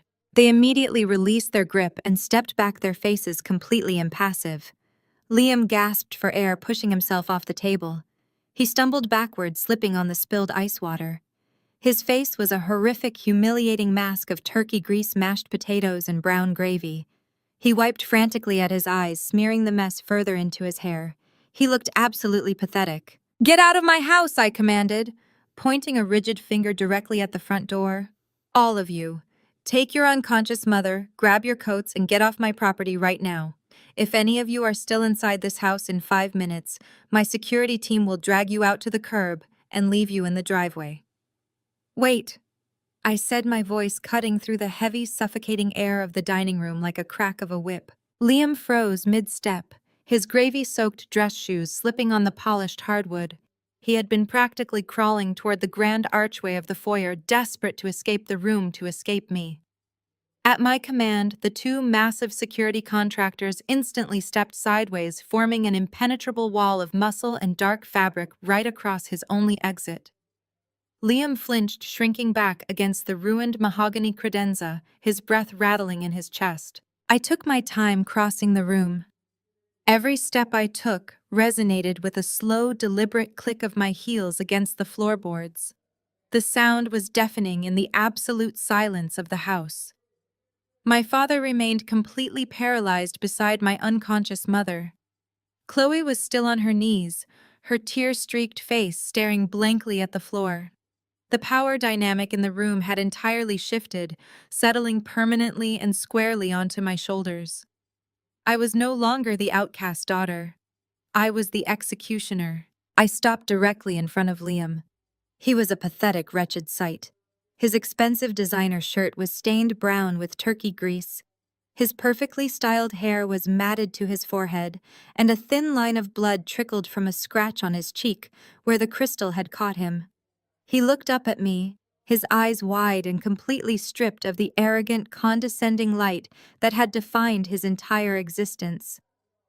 From his perspective on the floor, I towered over him, an absolute force of nature that had systematically dismantled his entire life in under 20 minutes. I crouched down smoothly, bringing my face level with his, though my posture remained perfectly straight and unyielding. The smell of his fear was palpable, a sour metallic scent that mixed with the ruined holiday dinner. I leaned forward, closing the distance until I was mere inches from his ear. When I spoke, my voice was a deadly, vibrating whisper carrying a promise of absolute destruction. "I told the family they had 30 days to vacate my property," I murmured softly, making sure he heard every single syllable. "But that timeline does not apply to you. Your timeline is significantly shorter. You have exactly 10 minutes. Liam let out a shaky, pathetic gasp, his chest heaving as he stared at me in terror. 10 minutes to walk upstairs under the supervision of my security detail. I continued, my eyes locking onto his panicked gaze. "You will pack whatever fits into one single duffel bag. You will walk out the front door, and you will leave this state tonight. You are never coming back. You will never set foot in Massachusetts again. You will never call my sister. You will never text her. You will never attempt to contact your children. You are going to evaporate into thin air, Liam." He swallowed hard, a bubble of gravy popping near his lip. "Nia, please," he whimpered, his voice cracking into a high-pitched, desperate whine. "I have nothing. Where am I supposed to go?" "The syndicate, they will find me." "That sounds like a spectacular personal problem," I replied, my tone completely devoid of mercy. "If you stay here, they will definitely find you. If you run, maybe you survive. But let me make one thing absolutely crystal clear. If I ever see your face again, if my security team catches wind that you have crossed state lines, or if you so much as send a carrier pigeon to Chloe or the kids, I will not hesitate. I will personally hand-deliver this steel box to the FBI. I will hand the financial ledgers to the IRS. I will let the federal government lock you in a concrete box for the rest of your miserable, fraudulent life. Do we have an understanding? Liam stared at me, his mind racing as he calculated his non-existent options. The facade of the brilliant tech entrepreneur, the wealthy husband, the beloved son-in-law, was entirely gone. Beneath all the tailored suits and country club memberships, Liam Sterling was nothing but a cowardly, self-serving parasite. He did not care about the syndicate tearing his family apart. He did not care about the trauma he had inflicted on his wife. He only cared about saving his own skin. Yes. He gasped out, his head bobbing up and down in frantic, pathetic agreement. Yes, I understand. 10 minutes. I will leave. I will go. Just do not give them the files, please. Do not give them the files. I smiled, a cold, clinical expression that did not reach my eyes. Good. But there is one final piece of administrative housekeeping before you run away. I stood up, smoothing the front of my blazer, and reached into the interior pocket. I pulled out a crisp, folded legal document and a heavy silver fountain pen. My corporate lawyers had been incredibly thorough when we planned this acquisition. They knew exactly how a rat like Liam would react when cornered. I dropped the document directly onto the floor in front of him. Sign it, I commanded. Liam scrambled forward on his hands and knees, his greasy fingers fumbling to pick up the paper. He squinted at the bold legal heading at the top of the page. It was a voluntary, irrevocable relinquishment of parental rights.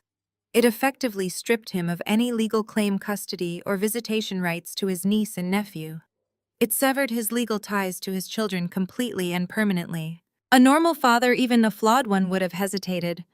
A normal man would have argued, begged, or shown at least a fraction of remorse at the prospect of losing his children forever. Liam did not even read the second paragraph. He snatched the silver pen from my outstretched hand with trembling fingers. Without a single word of protest, without glancing over at his weeping wife, he pressed the paper against the hardwood floor. His hand shook so violently that the pen tore slightly through the heavy stock paper as he hastily scrawled his signature across the bottom line. He signed away his children with the exact same frantic speed he had used to steal my intellectual property 7 years ago. He shoved the paper and the pen back toward my feet, looking up at me with wide, desperate eyes, waiting for permission to flee. I picked up the document, checking the signature, and slipped it safely back into my jacket. I looked at the 2 security guards flanking the doorway. Escort Mr. Sterling upstairs, I instructed them. Start a timer. 10 minutes. 1 bag. Do not let him take anything of significant value. If he takes longer than 10 minutes, throw him out the front door exactly as he is. The guards moved with terrifying efficiency. They reached down, grabbing Liam by the armpits, and hauled him to his feet like a rag doll. Liam did not resist. He stumbled forward, his legs shaking as the guards marched him aggressively toward the grand staircase. I stood in the dining room listening to the heavy, frantic thud of his footsteps pounding up the wooden stairs. The grandfather clock in the hallway ticked loudly, marking the countdown of his complete erasure from our lives. The silence that settled over the dining room in his absence was heavy and absolute. I turned my attention back to my sister. Chloe was still kneeling on the floor. She had watched the entire exchange. She had watched her husband, the man she had built her entire identity around, sign away their children without a moment of hesitation to save himself. She had watched him agree to abandon her forever, just to avoid a federal prison sentence. The absolute cowardice of it had paralyzed her. She stared at the empty archway where Liam had just disappeared, her mouth slightly open, her eyes vacant and hollow. The illusion was dead. The man she thought was a king was nothing but a sniveling, desperate thief who would gladly throw her to the wolves to buy his own freedom. Nia, my father whispered, his voice cracking in the quiet room. He was still kneeling beside my mother, his hand resting on her chest to ensure she was breathing. You cannot do this. You cannot just exile him. The kids. What are we going to tell the kids? You will tell them that their father is a criminal who ran away, I replied, my voice hard and uncompromising. You will tell them the truth, Dad.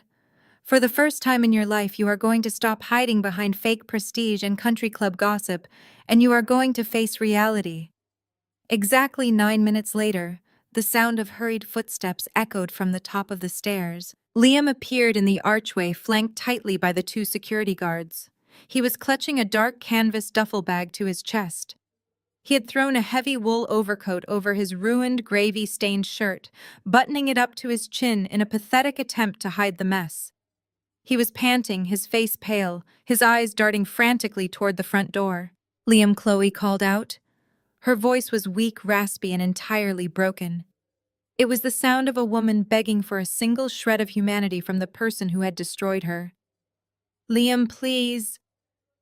Liam stopped at the bottom of the stairs. He stood less than 10 feet away from his wife.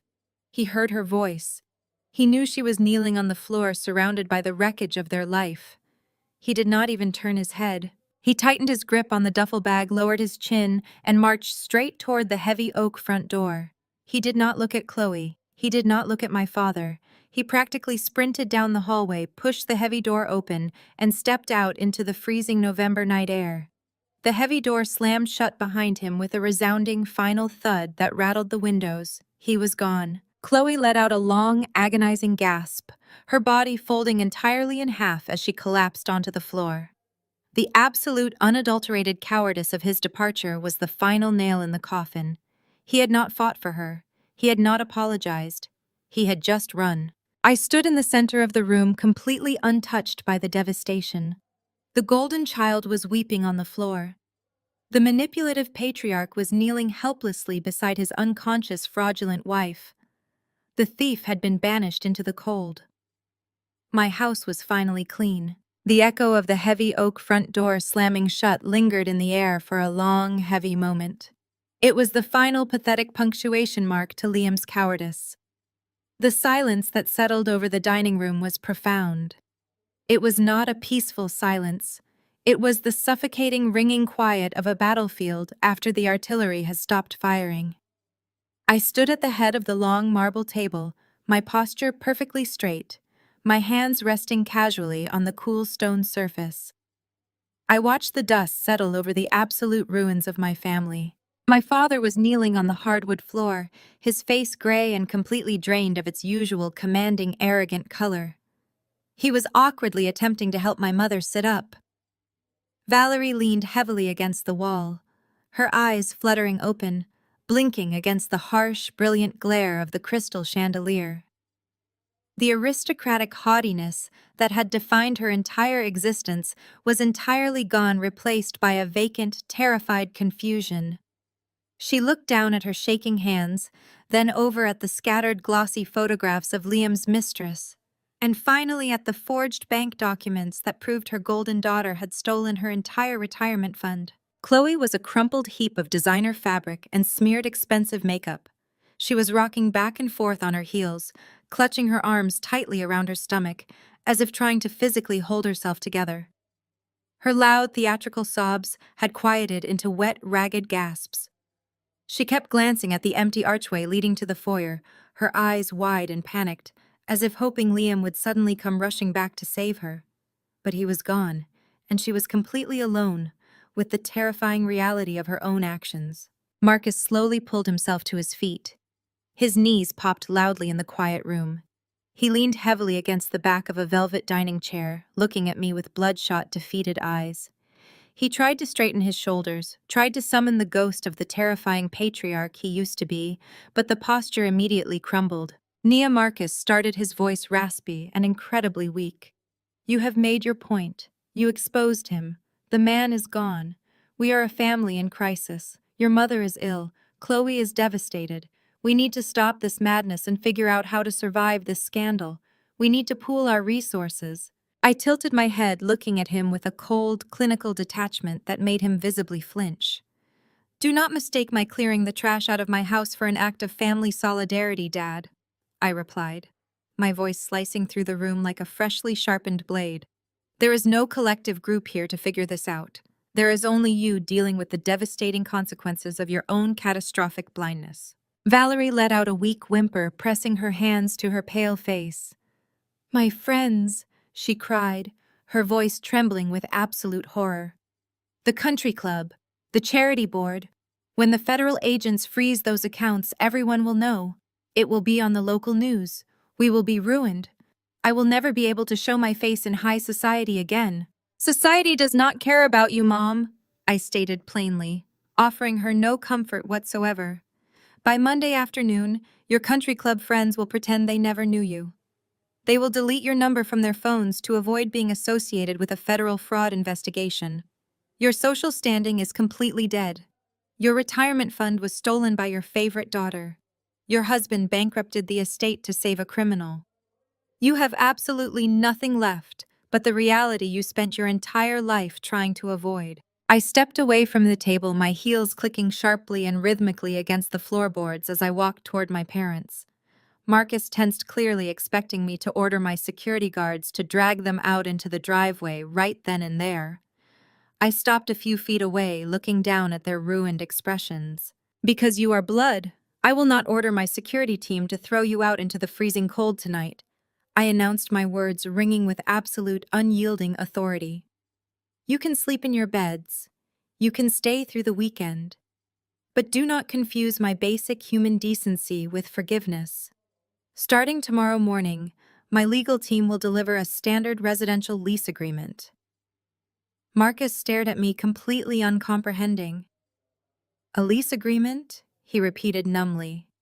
For what? For this house, Dad, I answered, a sharp, genuinely amused smile playing on my lips. You seem to keep forgetting that you no longer own this property. I do.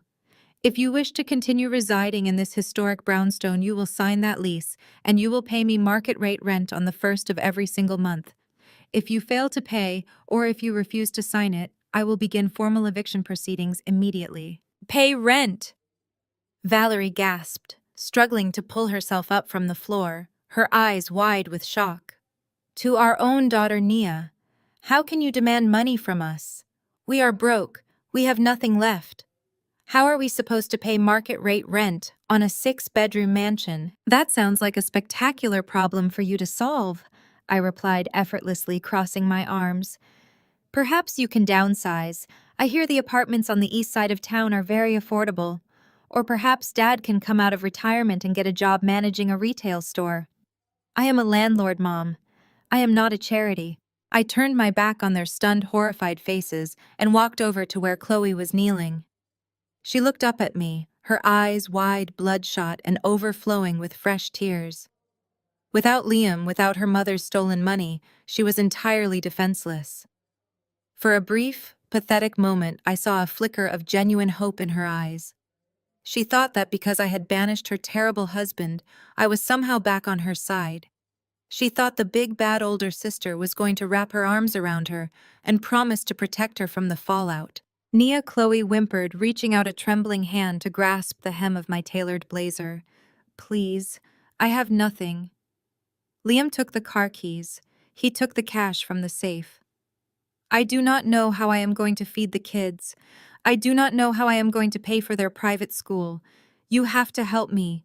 You have all that money from your company. You can help me hire a lawyer to fight him. I looked down at her hand, clutching my jacket. I did not pull away. I just stared at it until she felt the absolute freezing coldness radiating from me and slowly let go her hand, dropping limply back to the floor. I am not giving you a single dime, Chloe, I said, my voice dangerously quiet but echoing loudly in her ears. You helped your husband steal $500,000 from our mother so you could keep posting pictures of designer bags on the internet. You lied to my face tonight. You demanded that I buy you a mansion with money you thought you deserved just for existing. You are a fraud, and you are exactly as guilty as he is. Chloe shook her head violently, throwing her hands up in the air. I was scared, she sobbed, her voice pitching upward into a hysterical whine. I did not know what to do. He told me they were going to hurt him. What am I supposed to do now? You are going to do exactly what millions of actual adults do every single day. I commanded, stepping closer and forcing her to look up at my unyielding face. And Chloe, your credit cards are locked. The federal government is freezing every joint account connected to Liam's name. You cannot buy your way out of this. Start looking for a job immediately. because there is no one left to clean up your mess. A job? Chloe gasped, her face twisting in pure horror, as if I had just suggested she cut off her own arm. Nia. I have never worked. I do not have a degree. I do not have any skills. I cannot work in an office. I do not even know how to use a copy machine. What kind of job am I supposed to get? I hear the local coffee shop is hiring baristas, I suggested with a dark, deeply satisfied amusement. Or perhaps you can find a job bagging groceries at the supermarket down the street. It is honest work. It builds character, something you are entirely lacking. Chloe stared at me, her mouth opening and closing as the terrifying reality of minimum wage and manual labor finally broke through her lifelong delusion of grandeur. She looked over at my parents, silently begging them to intervene, begging them to tell me to stop being so cruel. But Marcus and Valerie just looked away. They had no power left to save her. They could not even save themselves. I stepped back, taking in the full, glorious picture of their absolute defeat. The mighty Marcus Wilson reduced to a desperate, impoverished tenant in a house he once ruled. The aristocratic Valerie ruined, socially exiled, and stripped of her stolen wealth by her own flesh and blood. The golden child Chloe, facing the terrifying, unavoidable reality of getting a minimum wage job. I turned toward the foyer, signaling to my security detail that we were completely finished here. The two men fell into step behind me as I walked out of the dining room. Read the lease carefully when it arrives tomorrow, I called out over my shoulder, not bothering to look back at the wreckage. I require a strict security deposit, and I am entirely unforgiving when it comes to late fees. I had barely made it 2 steps toward the grand foyer when I heard the frantic scrambling sound of footsteps rushing across the hardwood floor behind me. "Nia, wait!" my father called out. His voice cracked, carrying a desperate, pleading tone I had never once heard him use in my entire life. Before I could even turn around, both Marcus and Valerie were practically throwing themselves at me. My mother's face was streaked with dark running mascara, her perfectly styled hair now a disheveled, chaotic mess. They reached out simultaneously, their hands grasping for my arms, attempting to pull me into a frantic, tearful embrace. They wanted to hold me, to physically restrain me from walking out the door and sealing their fate. "We are so sorry," Valerie sobbed, her fingers clawing desperately at the sleeve of my blazer. "Please, Nia, you have to believe us. We always loved you. We did. We just did not know how to show it. We were blind, but we love you so much. You are our daughter." Marcus nodded vigorously, tears finally spilling over his eyelashes and tracking down his weathered cheeks. "We made terrible mistakes with you, Nia. We see that now. We were wrong. But you cannot do this. You cannot throw your family away. We can fix this. Just give us a chance to be the parents you always needed. We can start over." I stood completely still. I did not flinch. I did not soften. I kept my posture rigid and my gaze locked onto them precisely at eye level. The profound, unshakable calm radiating through my chest served as the ultimate armor against their pathetic, incredibly belated performance. I looked down at their hands, clutching my jacket hands that had never once offered me genuine comfort, support, or affection when I was actually suffering. I felt absolutely nothing but a cold, clinical disgust. I took a deliberate step back, raising my arms and brushing their hands away with a sharp, uncompromising motion that severed their physical contact instantly. "Do not touch me," I stated, my voice echoing through the cavernous foyer with freezing clarity. "You do not get to play the loving parents now that you have run out of options. Your love always came with conditions, with price tags, and with endless calculated humiliation." Valerie let out a wounded, breathless gasp, covering her mouth with her trembling hands, as if I had physically struck her across the face. But I was not finished. I had 30 years of suppressed truth to deliver, and I was going to make sure they heard every single word. "You do not love me," I continued, my eyes boring directly into my father's terrified stare. "You love the money and the power you think I can still offer you. I spent 3 decades begging to be seen in this house. I worked myself to the bone to earn a fraction of the respect you freely handed to a sociopath and her criminal husband. You ignored my existence so you could cater to Chloe's every whim. You let Liam steal your future because maintaining a perfect, wealthy image for your country club friends was infinitely more important to you than actual family loyalty. My parents stood frozen, the brutal honesty of my words pinning them to the spot. They had no counter-arguments left. The truth was glaringly obvious, reflected in the ruined dining room just a few feet away. I do not need this fake Thanksgiving anymore, I declared, my tone utterly devoid of sympathy. I do not need your fake apologies, and I certainly do not need your fake love. My dinner is over. I turned smoothly on my heel, dismissing them from my sight, and walked directly to the antique mahogany coat rack near the front door. I lifted my heavy tailored designer cashmere coat from the brass hook and slipped it over my shoulders. I adjusted the lapels with deliberate, measured precision, smoothing out the expensive fabric. I could feel the heavy weight of their desperate, terrified stares burning into my back, but I refused to give them another ounce of my emotional energy. I signaled to my lead security contractor, who immediately stepped forward, his posture rigid and attentive. You and your team will remain stationed inside the house until Monday morning. I instructed him, speaking loudly and clearly so that my parents and Chloe could hear every single syllable of my final mandate. You will monitor every exit. No one is to leave this property with anything other than personal clothing and basic toiletries. If anyone attempts to remove artwork, jewelry, electronics, silver, or any valuable assets belonging to the estate, you are to stop them physically and call the police immediately to report a theft. Understood, Ms. Wilson, the guard replied instantly, crossing his arms and taking a firm, intimidating stance directly inside the foyer. I looked back at the ruined remnants of the Wilson family one final time. It was a sweeping, cinematic view of complete devastation. Marcus was holding up a sobbing Valerie, both of them looking older and more fragile than they ever had.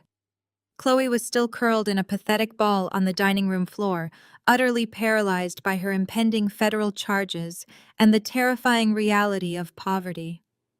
It was a masterpiece of absolute destruction, a portrait painted entirely by their own limitless greed and toxic favoritism. I reached out, grasped the heavy brass handle of the front door, and pulled it open. The crisp, freezing November air rushed into the foyer, biting against my face. I stepped out onto the porch, pulling my coat tighter around my shoulders, and left them entirely alone in the beautiful empty cage they had built for themselves. The heavy, solid oak front door clicked shut behind me, instantly cutting off the muffled, pathetic sounds of my family's collective breakdown. The sudden silence was absolute and profound. I stood alone on the expansive brick porch, the biting, crisp cold of the Atlanta November night washing over my face. I closed my eyes and drew in a long, deep breath. The air tasted sharp, carrying the faint, smoky scent of neighborhood fireplaces and winter frost.